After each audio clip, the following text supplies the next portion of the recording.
চট্টগ্রাম নগরীর ২ নম্বর গেট এলাকা ব্যস্ততম এই সড়কের রাস্তায় ছড়িয়ে ছিটিয়ে থাকা ময়লা আবর্জনার দুর্গন্ধে পথ চলা যেন দায়ী। সরেজমিনে গেলে দেখা মেলে চট্টগ্রাম সিটি কর্পোরেশনের নির্ধারিত ডাম্পিং এর জায়গা ছাড়াই মূল সড়কে ফেলা হয়েছে আশেপাশের এলাকা, বাসাবাড়ি এবং নামি দামি রেস্টুরেন্টের সকল বর্জ্য। চট্টগ্রাম শহরের অনেক এলাকাতেই নেই নির্ধারিত ডাস্টবিন, তাই ময়লা ফেলা হচ্ছে ফুটপাতে, রাস্তাঘাটে এবং ড্রেনে। দায়িত্ববানদের অবহেলা ও কর্তৃপক্ষের চরম অব্যবস্থাপনায় ২ নং গেট এলাকা যেন ময়লা আবর্জনার বৃহৎ ভাগাড়ে পরিণত হয়েছে।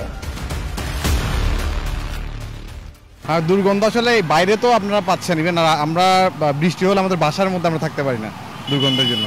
এবং বললামই যে এটা খুবই খারাপ, বাজে দুর্গন্ধ হয় যখন ময়লাগুলো পচে বৃষ্টি হয়। ওই সময় যখন ময়লাগুলো নিতে পারে না, ওই সময় আপনার গন্ধটা অনেক খুব বাজে হয় আর কি। মশার উপদ্রব খুবই বেশি ময়লার কারণে, কারণ দেখেন আপনি পাশে অনেকগুলো পানি জমে থাকে, ওগুলোর থেকে মশা আসে। প্লাস হচ্ছে আমাদের শ্বাসকষ্টের একটু প্রবলেম হইতে পারে, আমি মনে করি আর কি। আমার বাসার মধ্যে এই প্রবলেমগুলো আমরা ফেস করি।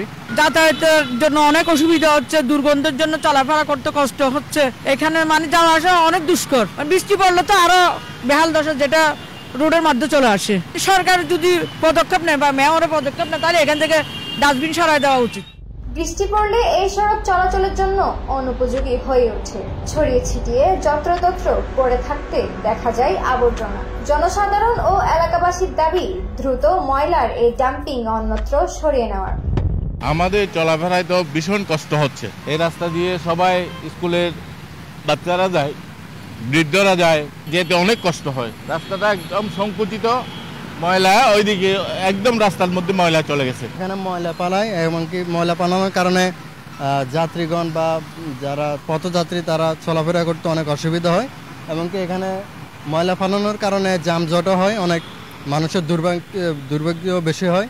ময়লার জন্য এগুলো নিঃশ্বাস তো নেওয়া যায় না, নিঃশ্বাস তো অনেক দূরে কথা। এখানে হেঁটে যাওয়া একটু কষ্ট হয়ে যায়। আমরা এখানে একটা বিপ্লব উদ্যান আছে, আমরা এখানে সুন্দর মতো বসে সবাই একসাথে কথা বলবো, ওইটার পরিবেশও নাই।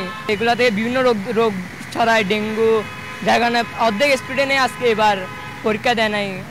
যাদের মধ্যে আমাদের কিছু ফ্রেন্ড আছে, গতকাল আমার একটা ফ্রেন্ড ডেঙ্গুতে আক্রান্ত হয়েও মারা গেছিল। এমন সমস্যার সমাধানে চট্টগ্রাম সিটি কর্পোরেশনের প্রধান নির্বাহী কর্মকর্তা বলেন, চসিকের পক্ষ থেকে জনসচেতনতা বাড়ানোর উদ্যোগ গ্রহণ করা হয়েছে।